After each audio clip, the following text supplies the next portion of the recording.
मुझे आपसे कुर्सी से ऐतराज नहीं होता, मुझे इसका जो रिएक्शन है उस पर दया आती है कि आप छोटी सी भूल से कितना बड़ा नुकसान उठाएंगे, कितनी बड़ी बीमारी आपकी ज़िंदगी में आएगी।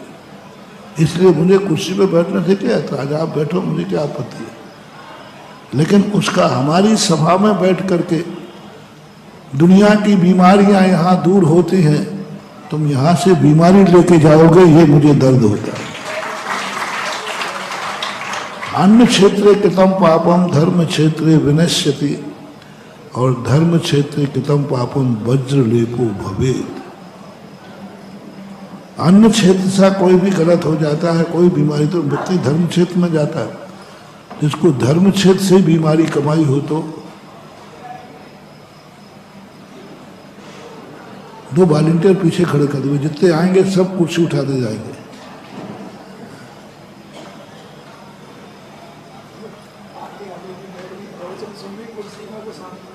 मैं कह रहा हूं 2 वॉलंटियर पीछे खड़े ही कर दो।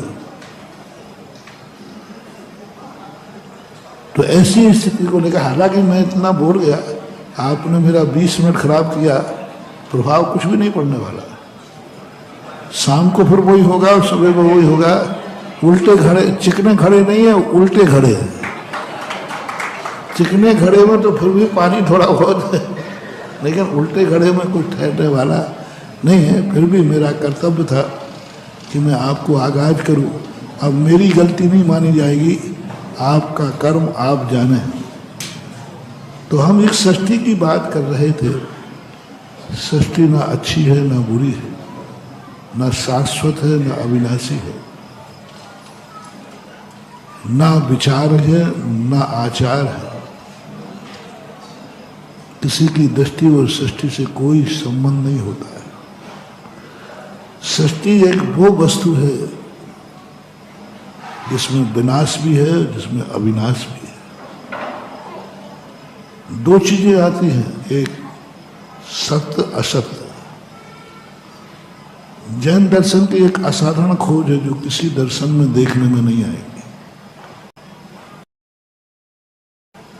उन्होंने सत्य असत्य और एक तीसरा खोज है सत्य और असत्य। ये 3 चीजें सारी दुनिया ने खोजी, हर दर्शनकार ने खोजी, और हर व्यक्ति जानता है एक सत्य है एक असत्य है, और 2 को मिला दो तो सत्य और असत्य। खिचड़ी है, चावल है, दाल है, दोनों को मिला लो तो चावल दाल। भगवान महावीर स्वामी की एक असाधारण खोज जो विश्व के किसी दर्शनकार ने नहीं खोजा, किसी भी दर्शनकार की स्थिति मिली अनुभव है।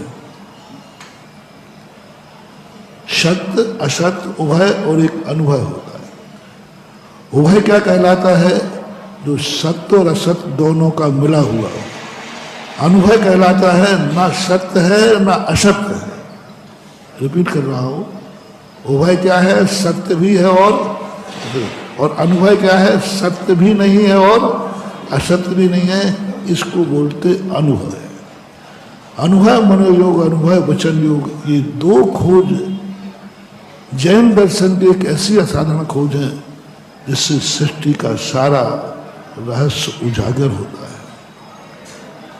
जैसे विश्व ने कितने भी आविष्कार कर लिए हो, आज विश्व भले चंद्रमा पर पहुंच रहा है, लेकिन चंद्रमा पर पहुंचने का मूल सूत्र भारत ने दिया था, जिसका नाम था दशमलव।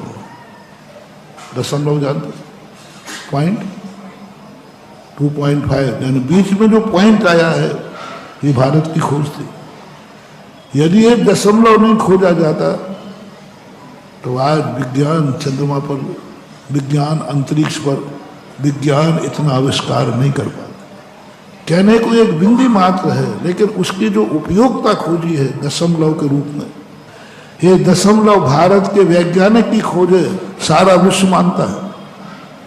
सारे विश्व का वैज्ञान कहते हैं यदि दशमलव की खोज नहीं होती तो आज विज्ञान इतने आगे नहीं बढ़ पाता। फर्क इतना है कि भारत देश खोज तो लेता है लेकिन उसको डेवलप नहीं कर पाता। भारत देश के पास सारे जगत की, विज्ञान की, धर्म की नर्सरी है, लेकिन वो नर्सरी को बगीचा नहीं बना पाता। नर्सरी कहाँ है? हर विज्ञान के सूत्र की खोज भारत से हुई। सभ्यता सबसे पहले भारत में आई। विज्ञान को अनुसार बोल रहा हूं, धर्म के अनुसार नहीं। विज्ञान सबसे पहले कहता है कि यदि सभ्यता कहीं किसी देश में आई थी तो सबसे पहले भारत में आई। विदेशों में तो आज भी सभ्यता का नाम नहीं।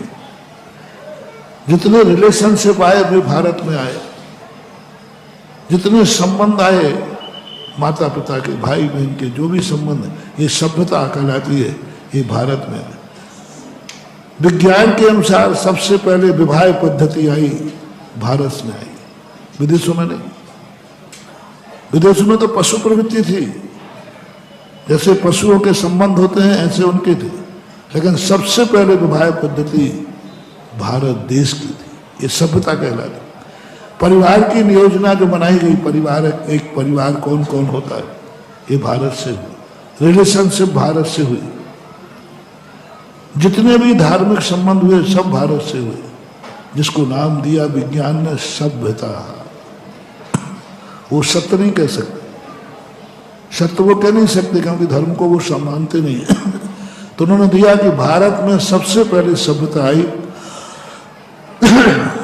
भारत में सबसे पहले हर सूत्र की नर्सरी। आज विश्व के पास जो भी दिमाग है वो भारत के। अमेरिका ने तो घोषणा कर दी है कि यदि यही हाल रहा तो एक दिन अमेरिका भारत के माइंड से चलेगा, भारत का ही सर्वस्व होगा।